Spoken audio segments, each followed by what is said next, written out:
আজকে আপনারা ভাবছেন যে পারমিতার পাকঘর কি বেডরুম থেকে শুরু হবে? না, পারমিতার পাকঘর বেডরুম থেকে শুরু হবে না। পারমিতার পাকঘর থেকেই শুরু হবে। কিন্তু আজকে আমি আপনাদের কাছে নিয়ে এসেছি আমার জীবনের একটি পাকঘরের গল্প। আমার এই রেসিপি আপনারা আশা করি আজকে থাম্বনেল দেখে বুঝতেই পারছেন, কিন্তু এই রেসিপি যে গল্পটা আমি বলবো সেটা অবশ্যই আপনারা পুরো ভিডিওটা দেখবেন এবং আপনারা আপনাদের জীবনে কোন ঘটনার সাথে রিলেট করতে পারছেন আমার এই ঘটনা, এবং আপনাদের জীবনের কোন সেই ঘটনা আছে যেটা আপনারা বলতে চান বা বলতে পারেন না, সেটা অবশ্যই আপনারা আমার কমেন্ট বক্সে এসে বলবেন, যেটা দেখে আমি অনেক বেশি উৎসাহিত হব আপনাদের জন্য আরও নিত্য নতুন গল্প ও সাথে রেসিপি আনতে। তাহলে চলুন যাওয়া যাক আমার পাকঘরে, মানে পারমিতার পাকঘরে। যতই হোক আমি কিন্তু আপাদমস্তক একজন বাঙালি, তাই উৎসব কোথাও হলে রান্নাই করি আর যাই করি ছুটে কিন্তু উৎসবটি দেখতে যেতে আমি ভুলবো না। সেজন্য বারান্দা দিয়ে একবার উঁকি মেরে দেখে এলাম। এটা হচ্ছে ব্যাঙ্গালোরে আমরা এই অনুষ্ঠানটা প্রায়ই দেখে থাকি। প্রতিটা গলিতে গলিতে এখানে প্রায় সারা বছর ধরে অন্নপূর্ণা পুজো হয় এবং সেই অন্নপূর্ণা পুজো হবার পরে ঠিক 3 দিনের মাথায় অন্নদান হয়। অন্নদানের পরে সেই সন্ধ্যাতেই নিয়ে যাওয়া হয় বিরাট প্রসেশন করে বিভিন্ন রকম ধর্মীয় ক্যারেক্টার পুতুল সাজিয়ে এরকমভাবে প্রসেশন বার করা হয়।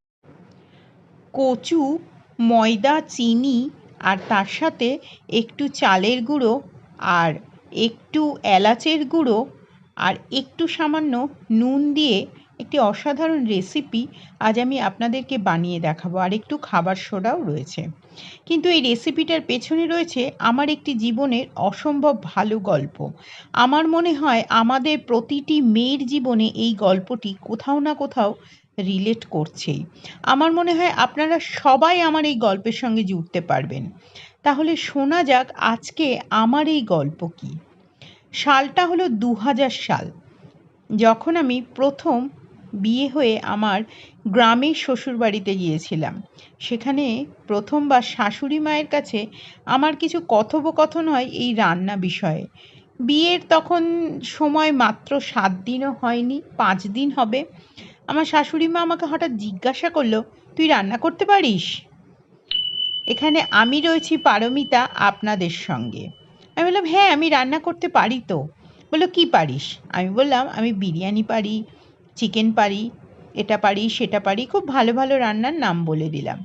তখন বলল, তুই এরকম কচুর রসবড়া বানাতে পারিস? আমি বললাম, কচু কচু দিয়ে আবার রসবড়া হয়? বললো, হ্যাঁ হয়তো।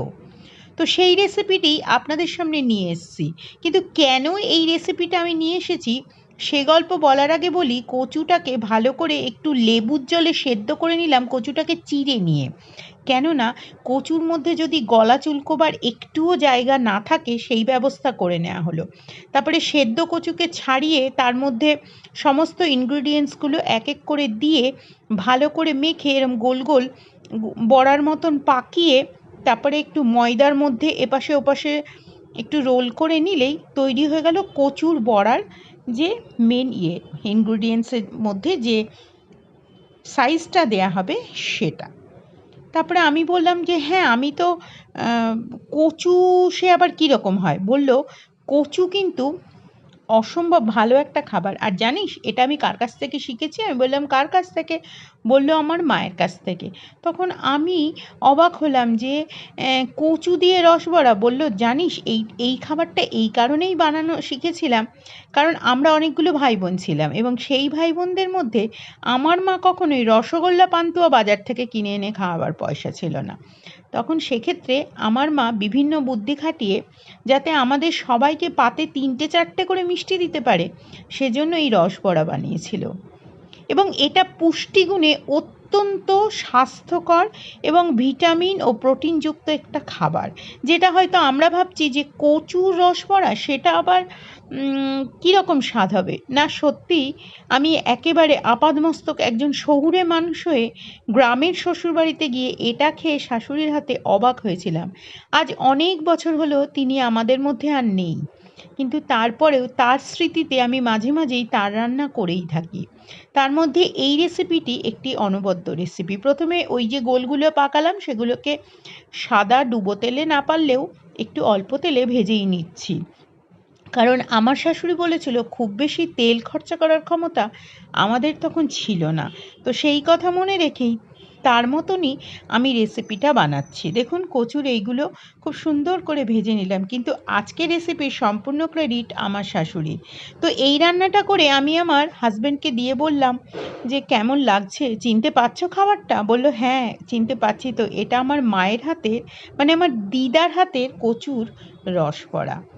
তো তার জন্য চিনির রসটাও কিন্তু দেখুন একটু পাতলা করতে হবে, অর্থাৎ 1 কাপ চিনিতে 2 কাপ জল দিয়ে, 1 বাটি যদি চিনি নিন 2 কাপ জল বা 2 বাটি চিনি, তার সাথে একটু এলাচ থেতো করে আর একটু ফুড কালার ব্যাস দিয়ে এবার কচুগুলো ভিজিয়ে দিয়ে, কচুর বড়াগুলো ভিজিয়ে দিয়ে ব্যাস তারপরেই কিন্তু সুন্দরভাবে তৈরি হয়ে যাবে কচুর রস বড়া।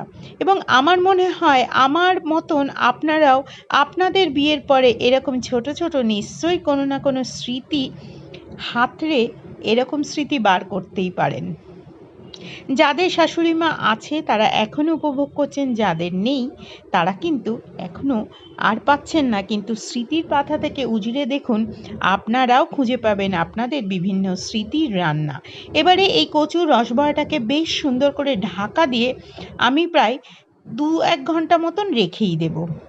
এবার দেখুন প্রায় 2.5 ঘন্টা পরে এসে দেখছি রসটা প্রায় টেনে টেনে নিয়েছে এবং মিষ্টিগুলোর সাইজ দেখুন একেবারে বিশাল বড় বড় রাজভোগের মতন হয়ে গেছে।